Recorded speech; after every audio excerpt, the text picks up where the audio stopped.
This is a rough draft of this video, but who knows? If it's good, we might keep it.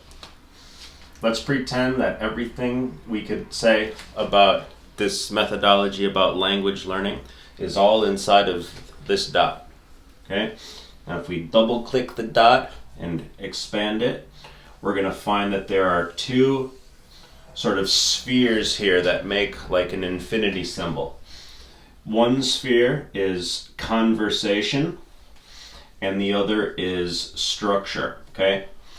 Often language learning plans deal with structure. That's grammar and vocabulary. So often we find a textbook and we've got lists of vocabulary and grammatical things, and we're focusing on the structure, hoping that someday we'll get to conversation. Conversation is when you can order at a restaurant or impress your friends, actually speak the language in real life. But often we never get to conversation because we're too hung up on structure. Okay?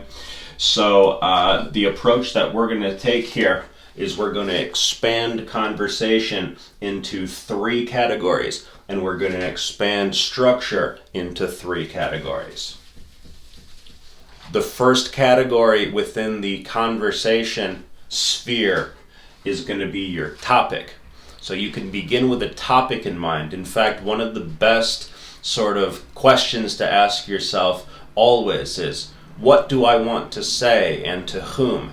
If you can always ask that and always have at least some idea of the answer, then you're on a good track.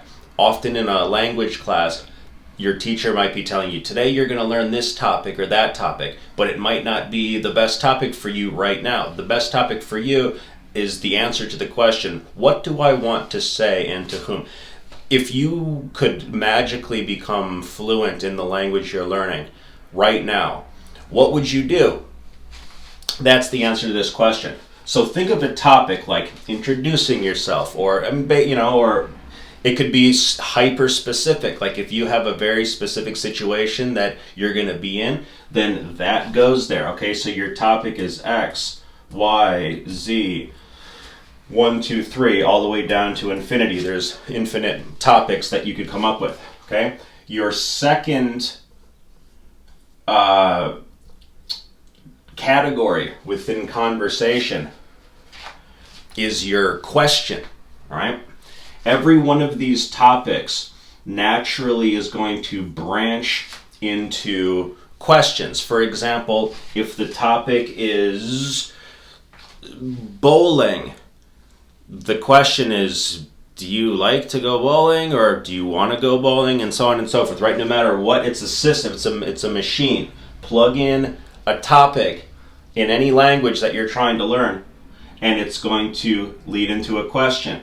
Questions automatically flow into answers because every question that you ask will potentially have multiple answers. The question leads the answer because if you asked 20 different people the same question, you might get 20 different answers. As simple as, what's your name? My name is XYZ. Everyone's going to have a different answer. Okay? That is your conversation sphere broken down. I encourage the language learner and also the language teacher to start here. Begin with a topic, let it flow into questions and answers. If you just did that and never gave a grammatical explanation, you would be better than most teachers out there. Your students would be, if you're a teacher, your students would be more happy with the way you're teaching them just doing this than most other teachers who are starting over here and trying to work backwards. In other words, starting with grammar and vocabulary and hoping that they're going to turn it into real life skills. The structure sphere begins with the element of the verb, but don't think that we're about to start conjugating verbs necessarily. Let's start with a verb that helps me. For example, every language, one way or another, is going to be able to say, I am, all right? From your verb starting point, and I'm going to write VSP up there. That's one of those, my acronyms. Verb starting point. Think about your verb starting point. Your verb starting point flows into your vocabulary, okay? Everything flows from left to right like a tree is growing. I am Tony. I am from Chicago. I am a language teacher. I am this, I am that. If you're learning Spanish, you're going to put soy here. If you're learning Arabic, you're going to put ana here. You see what I mean? Your verb flows into your vocabulary, just like your question leads the answer. The verb leads the vocabulary or contains the vocabulary in the same way that a branch contains other branches. By contain, we mean hold together. Your verb contains vocabulary because, again, every person could use the same verb with 20 different variables, right? I am this, I am that, but you're going to say, no, I'm this, I am that. Works with questions too. Are you X, Y, Z? If you're learning Spanish, okay, ask me a question. Say, Tony, are you a teacher? ¿Eres profesor? ¿Eres, if you're learning Arabic, hal anta?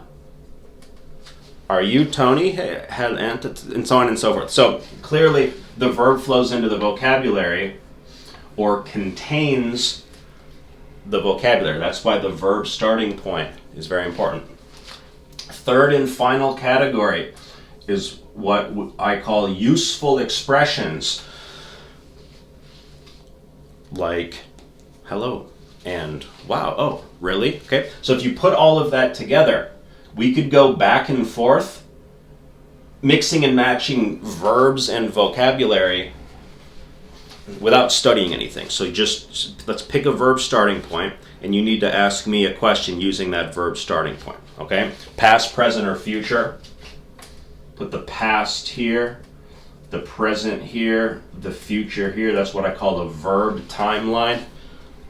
Right? So past tense verbs. I went somewhere.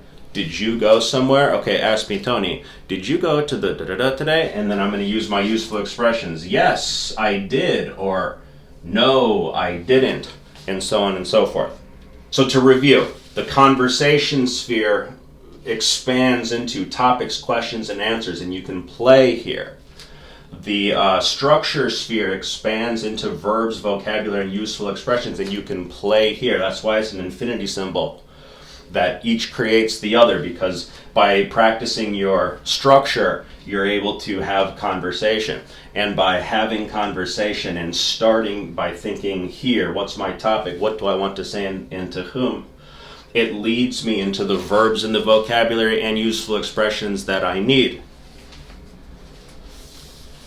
Final thing we'll talk about is the fact that everything that we've just talked about is fairly active, right? It's you preparing yourself for conversation. When it comes to, let's say, passive, let's talk about listening strategy. Listening strategy has two main points to it. The first one is the more, the better. Pretty straightforward, pretty obvious, pretty brutal. The more, the better. Second is that the core skill that you're looking to improve when listening, and this is a movie or music or a TV show or overhearing someone's conversation or something like that. The core skill that you're trying to improve is your ability to guess. Okay? So if I come up to you and you don't know what I mean, or I'm trying to tell you a story and you're trying to follow it, you have to be guessing. If there's subtitles here, you can't learn anything, because the meaning is that you have to not know the meaning and be sitting there trying to discern the meaning. So if you asked me, like, Tony, are you from Chicago originally? You might not speak any Arabic, but if you ask me that and I say, لا لست من شيكاغو ولدت في Appleton, Wisconsin وبعد ذلك انتقلت إلى North Carolina وعندما اتحدت بالعسكرية ذهبت إلى Monterey, California وبعد ذلك Texas والآن أسكن في Chicago. Okay? So even if you don't know a word of Arabic, the key words pop out at you enough that if the quiz was, okay, so is this guy from Chicago originally or lived in a few different states? Yeah, it's almost like cheating because you just heard this, but the point is that's what you're going for. You're not supposed to be listening for grammar and vocabulary and pausing and subtitling. You're supposed to be practicing guessing, which is why a very good activity to play with your teacher is a guessing game. I'm thinking of a thing. I'm thinking of a person. 21 questions. Ask me questions about the person I'm thinking of, and so on and so forth. That's the core strategies when it comes to listening strategy. So to summarize and fully sort of review here, this is what I call the language learning compass, which is your question, answer, verb, and vocabulary. Questions and answers are your conversation sphere. Verbs and vocabulary are your structure sphere. Questions flow into answers, verbs flow into vocabulary or branch, and that's the entire language learning tree.